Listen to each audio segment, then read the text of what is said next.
Hey guys, today's video is only one car unboxing, and yet it'll still probably be a long video. The reason why is I just want to learn about this Liberty Walk brand that I'm seeing here in the diecast world. I knew nothing about this company. The only reason why I know about Liberty Walk is because I bought these Mini GTs that have Liberty Walk body kits on them.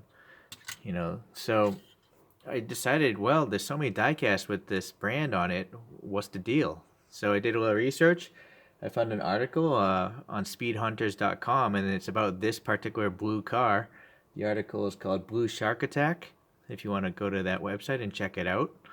But basically, just some searching. The history of this company, Liberty Works, is from the founder, Wataru Kato, and he has been around for decades now, modifying cars in Japan.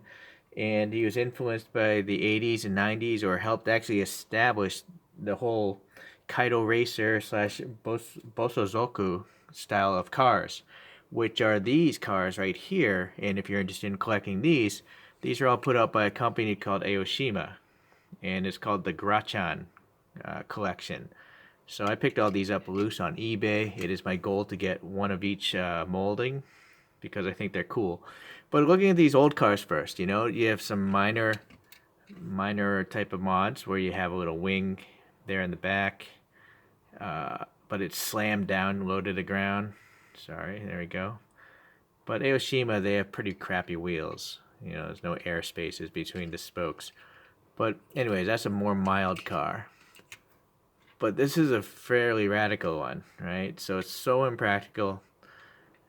Huge spoiler there on the front, super wide side skirts sticking out past the mirror, and this giant ducktail wing back here.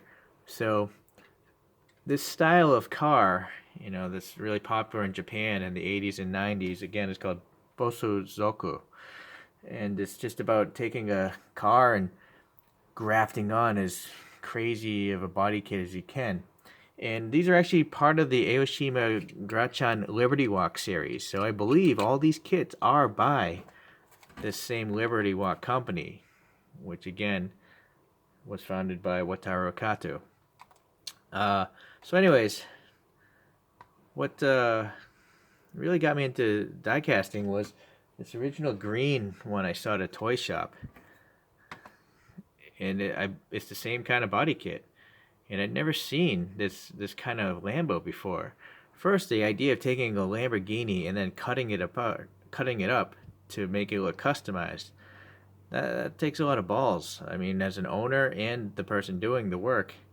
But apparently, people with the super rich don't care. If you can afford this kind of car in real life, you can probably afford 10 of them. So, but no one wants to show up with a car that expensive and park next to someone else at the car meet with the same car, right? That's all about customizing. Anyways, so Liberty Walk went to SEMA. What happened is, after all these old cars, he had a customer with a Lamborghini Diablo, I think, and he wanted to get a body kit, or he wanted to get a newer Lamborghini, and he approached the company about making a new body kit. And they took the car to the SEMA show in Las Vegas, Specialty Equipment Manufacturers Association. If you guys can get into that show, you should. I went there once or twice, but not when this company was showing off their cars, because I would have remembered a car like that, in real life. But that was probably 15 years ago, around the time they went to SEMA, but I think I must have gone the year before. Anyways. So how this guy goes about making this, according to that Speed Hunters website, he has a 3D scanner and he scans everyone's cars, and then he puts them into a CAD program and he starts modeling all these body kits on top of the 3D scan, and then he CNCs out the molds, and then he has fiber reinforced plastic parts pulled out of those molds. So that's supposedly, according to Speed Hunters, how this is done. I think these body kits are like $30,000 or something, maybe more. You would think if you're gonna, well, a car this expensive, I would charge $100,000 to modify a car like this. Because if you screw up, you gotta foot the bill. So anyways, that's the story here. This particular blue one, if you look really close to the sponsoring here, Forgiato, there's a brand Forgiato that makes wheels. They're out of Los Angeles, and they've custom made these wheels for this car. This is a real car in real life. You know, again, go to that Speed Hunter site and you can check it out. So this thing is rolling on 20-inch wheels in front and 21-inch wheels on the back. And the body kit itself is over fendered 70 millimeters, and the front is over fendered 30 millimeters. So it's, you know, much wider, and that's what gives it the even more aggressive stance to a regular Lamborghini, which is a very aggressive car from the factory. So one thing that people debate or question is, do these modifications make the car better performance-wise? You know, do they make it more aerodynamic? Say this wing, for instance. In my opinion, I would say no. I would imagine this makes the car significantly slower. The reason why is Lamborghini goes to wind tunnels. They have computational fluid dynamic modeling. Every change they make to the car, they should know what the wind does to it. No offense to this Kato-san, but he's not taking these cars into a wind tunnel and testing them.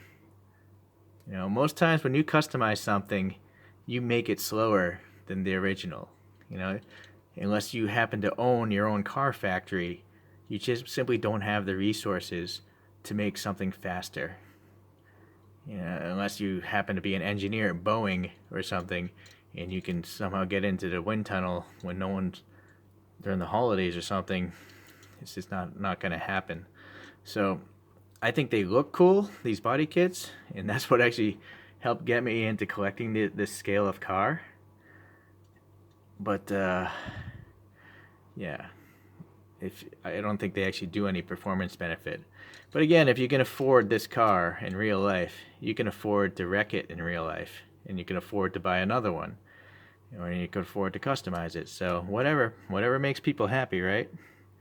Me being a regular person, just owning a diecast of this car makes me pretty happy. I really wish the camera would pick up the black of those wheels better. Anyhow, well, as usual from MiniGT, the quality is quite nice. I don't see any sort of paint flaws or anything like that. There's no contaminants or paint rash. Sorry if the phone's vibrating. I suppose, I mean, being really picky, yeah, I guess maybe there it's not so great. Yeah, I guess that isn't so great compared to like this orange one. This orange one from the same company has a much thicker clear coat. I think it's better actually on this orange one. This green one, I think it's better as well. At least the clear coat. This white one, yeah. So, well, anyways, for me personally, I'm pretty happy with the model, and it kind of made me learn about this company, Liberty Walk, that I only knew through these diecast cars, but today I actually took the time to research it, and maybe I saved you guys a little bit of time in researching it, but also at least to introduce you to the same person's older cars from Aoshima, this Grachan collection. So we have his old styling and then his new styling by MiniGT. So you can follow Wataru Kato's evolution of styling cars. So very cool indeed. Okay then, I guess that'll be it. Take care. Bye.